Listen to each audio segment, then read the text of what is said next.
Hi there folks, welcome back to Rick Reviews. I want to thank everyone who's been watching these videos. I'm happy that we got 71 subscribers and counting. Let's get that to even 80 and even 90 subscribers, folks. That would be awesome. I want to thank everyone who's watching a Man Knox documentary. I want to thank everyone who's watching the 13th documentary. That's first and foremost, it took me nearly 4 attempts to upload that thing into the YouTube database because, quite frankly, it was just a hard day to get that thing up. So I appreciate everything that's been doing this channel. Please, don't be afraid to comment, folks. I would love to start a conversation here. Please, comment. That'd be awesome.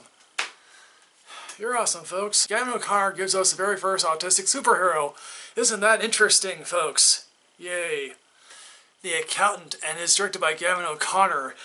And The Accountant is essentially a superhero origin tale mixed with the Jason Bourne type plot. And this also gets very violent. So Christian Wolf, played by Ben Affleck, is a highly functioning math savant. He works out of an Illinois strip mall, basically, here. Though in reality, he's been uncooking the books for these very violent people for the last number of years. We also get several subplots here involving Ray McKing, a FBI Treasury Director, played by J.K. Simmons, and sidekick Mary Beth Medina, played by Cynthia Robinson.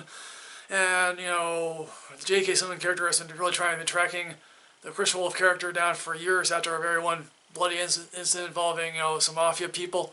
Another subplot involving a robotics company that is headed by John Lithgow, who has hired a hitman named Braxton, who also works as a private contractor of sorts. He's played by John Bernthal. Please note that John Bernthal does not rub his head anytime when he's on screen, folks. We also get Christian's origins about his father, who was a military man who got the eventual job of raising him and his brother because his mother walked out on him because he thought, you know, she clearly thought that, you know, Christian needed better help than what his father should be providing him, basically. And his father, who basically, you know, decided to take his own measures to ensure the boy would not be picked on and not be taken advantage of. But the audience is left with questioning of, did he really raise him right or really try to treat him better in the way that he should have been? When the film works best here, it's when we, you know, show that, you know, how Christian really struggles to do most normal tasks than anyone would, considering he's a high-functioning autistic person here. But, you know, he tries to show obvious affection towards one person at this robotic company played by Kendrick. But yeah, again, it's hard for him because, quite frankly,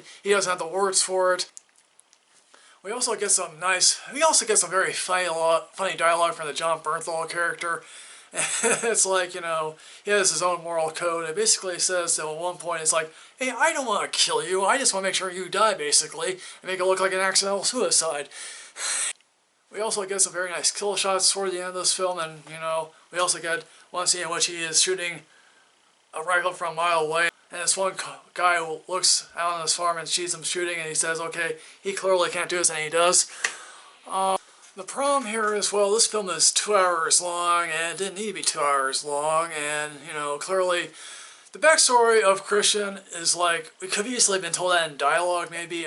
Again, it's like, there are 2 extraneous characters here. First of all, Cynthia Robinson, who plays one of the, you know, FBI agents. Why is she here? Is she kind of blackmailed or, you know, whatever, saying, you know, she has her own past, and it's like, the FBI Treasury Directory says, okay, if you don't do this, I'm going to tell everyone that you're a criminal and that you lie on your resume, but it's like, why is this character here a bit? Again, J.K. Simmons in and of itself is enough to carry this film, trying to track down Christian as something of the foil. I like Anna Kendrick. I like Anna Kendrick in most everything she does. The problem here, she is miscast, and I mean miscast badly. I don't buy her as someone who would go into a robotics firm to begin with. This is also, I think this trailer tries to feature her prominently, and this is another one of those cases in which she is gone for basically maybe the last act and a half. It's just like, and then she appears at the very end of the film in a scene. So despite being overly long, The Accountant is a very interesting tale of this guy, you know, who, you know, has his own viewpoint of the world. He, you know, thinks differently than everyone else, but has a highly suggestive amount of skills here. So what I'm going to do, folks, here, I'm giving this a matinee rating because it clearly suggests you seek this film out. Yes, it's violent. Yes, there is some PSA style, you know, public service announcement style things about autism that I guess might help you figure that out more. But what did you think about The Accountant? Did you happen to like it? Did you not care for it at all? Let's start a conversation here, folks. Put all that stuff in the comment section below, folks. Please don't be afraid to comment here. Let's start a conversation. So like, comment, subscribe, enrich yourself with knowledge. hopefully they'll uncook the books for some dangerous monsters. See ya, folks. Yes.